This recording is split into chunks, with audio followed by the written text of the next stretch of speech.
Welcome to the trench attack simulation. Chemical warfare uses chemical agents to injure or kill enemy soldiers. Chemical warfare was first used during World War I and killed 100,000 soldiers. Since then, many different chemical agents have been developed and used in chemical warfare. In this simulation, you'll be testing the effect of chemicals that have been used in warfare. You will determine the effect of 4 chemicals on soldiers: chlorine CS, aka tear gas, mustard gas, phosgene gas, and sarin gas. You will also determine the most effective amounts of gases used for warfare and the most effective way to disperse the chemical. To begin, click on the Sim tab. You will see 2 trenches on either side of the screen. One side has blue chemical canisters just outside of the trench, and the other trench has soldiers in it. Each soldier represents a unit of soldiers. You must choose which chemical you are going to test first.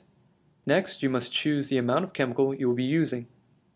You will test with 11 kilograms, 20 kilograms, and 50 kilograms.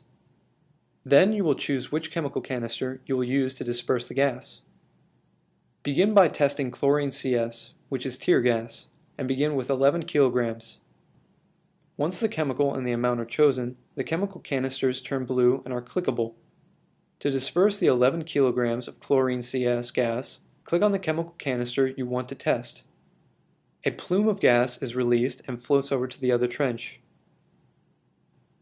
You must now evaluate the soldiers to see if they were affected, and if so, to what degree. Click on the first soldier and an effect box will appear. Remember, each soldier represents a unit of soldiers. The effect box will list the chemical agent used, the quantity, and the unit's status. It will also list the effects for that unit. After recording this information, click on the next soldier and record the results. Continue recording the results for each unit in the trench. To run another trial, click on the green Reset button. Repeat the test using the same chemical and amount, but choose a different chemical canister for the delivery of the gas. Then click on the soldiers and record the effects upon each unit. Remember, you must click the green Reset button in order to run another trial. Continue to run the trials with different chemicals, amounts, and chemical canisters. Be sure to record the information and the effects upon the soldiers. After running all the trials, you should be able to determine which chemical is most effective, in what amount, and the most effective delivery method.